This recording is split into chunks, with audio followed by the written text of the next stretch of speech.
मनुष्य का मन मस्तिष्क जिस भी विचार को ग्रहण और उस पर यकीन कर सकता है वो उसे हासिल कर सकता है। What the human mind can conceive and believe, the human mind can achieve। यही डॉक्टर हिल के दर्शन का केंद्र है, वो दर्शन जो इस सदी के नायकों द्वारा प्राप्त अनुभव के फलों का प्रतिनिधित्व करता है। सफलता की एक अनूठी कहानी की तरह डॉक्टर हिल का जन्म दक्षिण पश्चिम वर्जीनिया में एक कमरे के लकड़ी के कैबिन नुमा घर में हुआ था और 12 वर्ष की आयु तक उनके पास पहनने के लिए जूते तक नहीं थे। अपनी युवावस्था के शुरुआती दिनों में वॉशिंगटन डीसी की जॉर्जटाउन यूनिवर्सिटी के लॉ स्कूल में पढ़ते हुए एक समाचार पत्र के लिए रिपोर्टिंग करने वाले हिल ने 1908 में एक अत्यंत कठिन परियोजना का दायित्व ग्रहण किया जिसने उन्हें अपार संपत्ति का स्वामी बनाया तथा इस सदी के 500 से भी अधिक विश्व के अत्यधिक धनी एवं उत्पादक लोगों का सानिध्य प्राप्त कराया। उन्हें एक पत्रिका में सफलता से संबंधित कहानियों की श्रृंखला लिखने का अधिकार दिया गया और इस क्रम में उन्हें सबसे पहले इस्पात व्यवसायी एंड्रू कार्नेगी का साक्षात्कार लेने का कार्य मिला।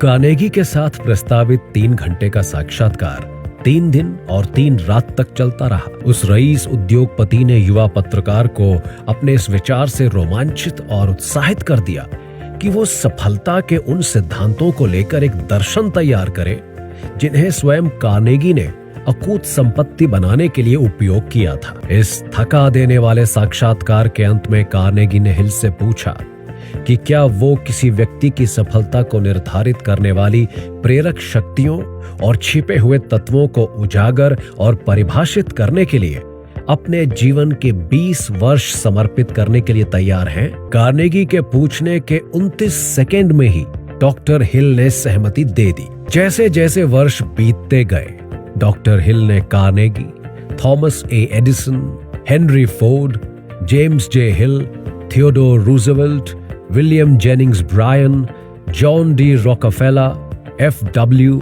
Woolworth, Luther Burbank, Alexander Graham Bell और ऐसे ही कई अन्य व्यक्तित्व के धनी लोगों जिन्होंने सफलता के शिखर को चूमा था, उनके साथ विस्तृत चर्चाएं की। एक रविवार साक्षात्कार के दौरान डॉक्टर हिल ने उन सिद्धांतों का उल्लेख किया जो इन सभी विख्यात व्यक्तियों में समान रूप से मौजूद थे। सबसे आवश्यक थे उद्देश्य की सटीकता तथा अति कुशल सिद्धांत। अपनी पुस्तक थिंक एंड ग्रो रिच में व्याख्या करते हुए डॉक्टर हिल कहते हैं, किसी निश्चित उद्देश्य की प्राप्ति के लिए 2 या अधिक लोगों के बीच सही तालमेल, ज्ञान और श्रम का संयोजन करना ही अति कुशल सिद्धांत अथवा नियम मास्टरमाइंड कहलाता है। साधारण रूप से ये कहा जा सकता है कि इसके द्वारा हम मनुष्य के भीतर स्थित स्रोतों का उपयोग करते हैं। डॉक्टर हिल में एडिसन को जानने की उत्सुकता हमेशा रही, जो एक महान एवं उत्साही आविष्कारक थे। वे बताते हैं कि किस प्रकार साक्षात्कार के दौरान एडिसन ने उन्हें अपनी एक डायरी दिखाई थी जो उन असफल आविष्कारों से भरी पड़ी थी जिन्हें वे छोड़ चुके थे। एडिसन ने उनसे कहा था, मुझे सफल तो होना ही था क्योंकि अब करने के लिए गलतियां कम पड़ गई थी। डॉक्टर हिल राष्ट्रपति वुड्रो विल्सन तथा फ्रैंकलिन डिलानो रूजवेल्ट के सलाहकार थे तथा उन्होंने एक वाक्य गढ़ा था, सिवाय भय के हमें किसी और बात का भय नहीं है, जो बाद में रूजवेल्ट प्रशासन की कहावत बन गया था। डॉक्टर हिल के परामर्श पर ही एफ.डी. रूजवेल्ट ने द्वितीय विश्व युद्ध के दौरान अंगीठी के नजदीक बैठकर चर्चाओं का दौर शुरू किया, जो काफी सफल रहा। डॉक्टर हिल ने बताया कि राइट बंधुओं की उस ऐतिहासिक उड़ान को देखने के लिए और रिपोर्ट बनाने के लिए कई सारे पत्रकारों के साथ वे भी गए थे। राइट बंधु अपने एक प्लेन को अमेरिकी नौसेना को बेचने के लिए बातचीत कर रहे थे। बिक्री पूर्व समझौते के अनुबंध की मांग थी कि प्लेन को वॉशिंगटन डीसी तक उड़ाकर दिखाया जाए और इसमें एक यात्री भी सवार हो। डॉक्टर हिल का यात्री के रूप में चयन हो गया क्योंकि पत्रकारों के उस समूह में वे वजन में सबसे हल्के थे। इस संबंध में उन्होंने बताया कि उड़ान के बाद जब विमान को उतरना था तब मुझे अपने पैरों को ऊपर की ओर मोड़कर सिकोड़ना था, जो बैठते समय विमान से लटक रहे थे, ताकि वे जमीन पर घिसट ना जाएं। वे दावा करते हुए इस बात को कहते हैं कि हाल ही की विमानन क्षेत्र की सफलता राइट ब्रदर्स के लिए आश्चर्यचकित करने वाली होती।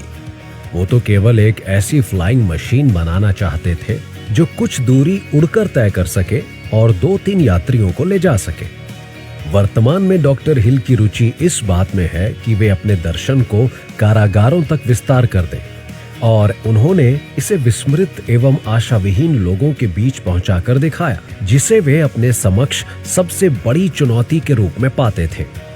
वे अपने इस कार्य को सेवा मानते हैं। वे कहते हैं, कई सारे जीवनों में संतुलन बनाना ही जीवन है। वे मानते हैं कि कोई भी सफल हो सकता है और सफलता आपको जीवन में वो सब कुछ दिला सकती है जिसकी आप इच्छा करते हैं, और वो भी किसी के अधिकारों का हनन किए बिना। हाल ही के वर्षों में डॉक्टर हिल काफी हद तक नेपोलियन हिल फाउंडेशन नाम की गैर लाभकारी शैक्षणिक संस्था में व्यस्त रहे। इस फाउंडेशन के द्वारा उन्होंने तथा उनके सहयोगियों ने थिंक एंड ग्रो रिच दर्शन में निहित डॉक्टर हिल के विचारों का प्रसार किया। डॉक्टर हिल का अधिकांश लेखन कार्य साउथ कैरोलिना में फेरिस माउंटेन स्थित उनके घर में हुआ। उनकी अद्यतन पुस्तक grow rich with piece of mind इस वसंत तक प्रकाशित हो जाएगी। जब उनसे अपनी सफलता की कहानी बताने के लिए कहा गया तो डॉक्टर हिल ने बड़ी सरलता किंतु निश्चयात्मक ढंग से कहा, मैंने अपने मन के नवीन विचारों को ग्रहण करने के लिए प्रशिक्षित किया है।